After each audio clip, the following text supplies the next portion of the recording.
कक्ष 8 आकलन 18 देखो भाववाचक संज्ञा कौन सा है? भाववाचक संज्ञा बुढ़ापा, समझ गए? लेकिन बुढ़ापा में बू छोटा आएगा बेटा, छोटा करो इसको। निम्नलिखित स्त्रीलिंग शब्दों का सही समूह लिखो। छांटना है। तो देखो स्त्रीलिंग शब्द माली, वधु, बकरी, तो इसमें माली स्त्रीलिंग नहीं है।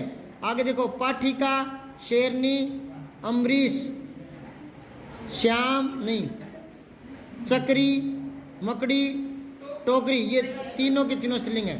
फिर है निम्नलिखित शब्दों के दो दो पर्यायवाची लिखने हैं। बादल के एक तो लिखो मेघ, एक लिख दो घन, और आगे जलद, वारिद, बहुत हो जाते हैं। पानी के लिखो एक तो लिखो जल, एक नीर। अब आओ नीचे दिए गए वाक्यों में क्रियापद को विलोम शब्द में बदलते हुए वाक्य को पुनः लिखना है। तो विलोम करना है क्रियापद को। किसको? क्रियापद को। क्रियापद कौन सा है? खड़ी है ना, तो इसका विलोम कर दो बैठी है। तो बबली बहुत देर से बैठी है, क्या लिखोगे? हाँ, बबली बहुत देर से बैठी है। प्रश्न समझ में आ गया क्या आपके? प्रश्न समझ में आना जरूरी है। मनीष शीघ्र जग जाता है, तो जग जाता है इसको उल्टा करना है, सो जाता है। अब मैं समझ गया, इसने क्या किया? जाना का आना कर दिया, जगाना। जगाना नहीं होता। तो इसने आधी क्रिया ले ली, पूरी लेनी है जग जाना, पूरा लेकर उल्टा करना है।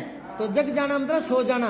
अब लिखो मनीष शीघ्र सो जाता है, ठीक है। आगे है श्वेता पहाड़ पर चढ़ती है, तो ये क्या करोगे? इसका चढ़ना का क्या करो? उतरना। तो श्वेता पहाड़ से उतरती है, लिखो श्वेता पहाड़ से उतरती है। फिर है नव्या के दादाजी दुकान पर चले गए। चले गए का उल्टा करो आ गए, तो लिखो नव्या के दादाजी दुकान से आ गए, ठीक है। अब देखो निम्नलिखित उपसर्ग लगा करके नए शब्द लिखने हैं आपको। तो ए न के हलंत है, ये ध्यान से सुनना इसको। हलंत है तो हलंत वाला आएगा तो आगे कोई शब्द जोड़ के दिखाओ। अन्य और इसके आगे उपयोग, तो क्या बन जाएगा? ये अनुपयोग। ए छोटा नु पे योग है। अच्छा कु से बना दो, कु आगे क्या बन जाएगा? रूप, तो क्या बनेगा? कुरूप। कुपुत्र, दो दो लिख लो, चलो कुपुत्र। ऊपर एक और लिख लो अनुपचार, ए नु पे चार, अन उपचार। उपचार होता है इलाज।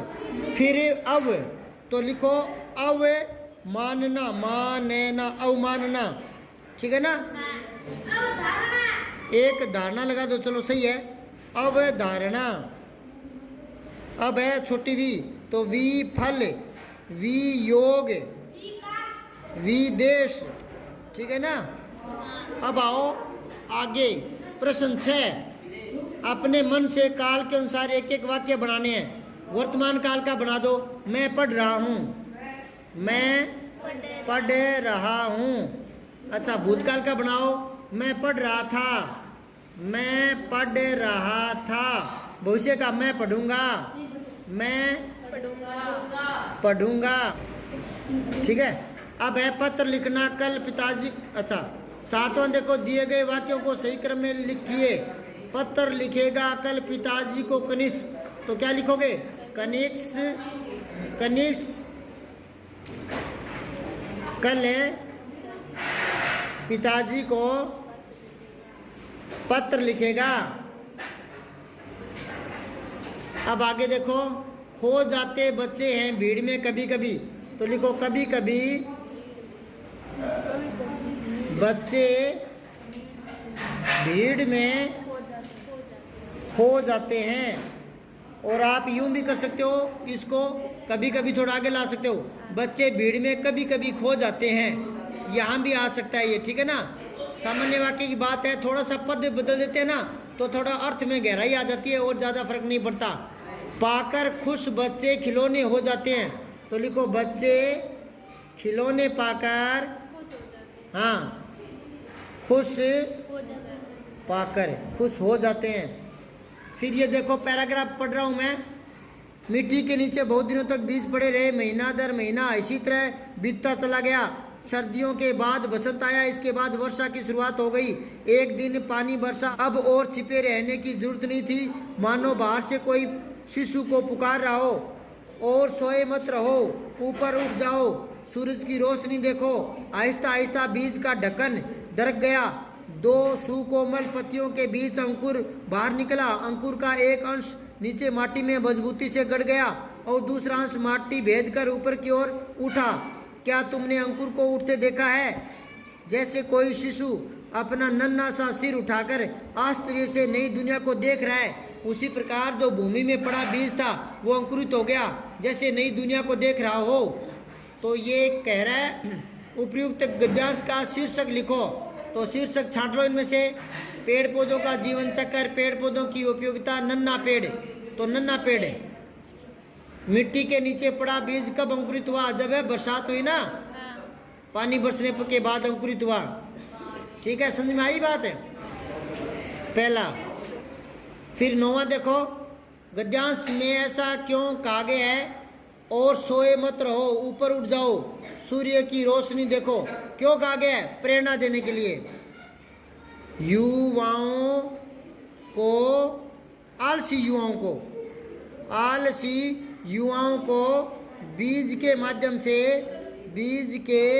माध्यम से प्रेरणा देने के लिए, प्रेरणा देने के लिए अपने आप को अनंत मानते हुए मामा जी का वो जन्मदिन का उपहार भेजने के लिए धन्यवाद पत्र लिखिए, अपने पोर्टफोलियो में लगाइए। एक तो होता है पत्र, एक होता है प्रार्थना पत्र। पत्र तो अभी बता रहा हूँ, प्रार्थना पत्र आप लिखते ही रहते हो, सेवा में श्रीमान, है ना। लेकिन पत्र की शुरुआत दाहिनी तरफ से होती है। जैसे ऊपर एक पेज का सा चित्र बनाओ, आयत बनाओ, आयत। इसमें इस तरफ बना पत्र की शुरुआत होती है पते से, दाहिनी तरफ। तो यहाँ पता आ जाता है जहाँ से लिख रहे हैं। तो आप कहाँ से लिख रहे हो, नाम लिख दो, अपने गांव का बायतू लिख दो, बायतू, नीचे तारीख लगा दो आज की। फिर यहाँ आएगा पूज्य मामा जी या आदरणीय मामा जी, नीचे लिखो चरण स्पर्श प्रणाम। और फिर लिखोगे आपका पत्र मिला, बड़ी खुशी हुई, और आपने मेरे जन्मदिन पर, मामा का जन्मदिन नहीं मेरे, आपने मेरे जन्मदिन पर जो उपहार भेजा था वह मुझे बहुत पसंद आया, इसके लिए आपको बहुत बहुत धन्यवाद। आपका प्रिय भांजा, यूँ लिखना है। बोर्ड पर लिखूँ क्या?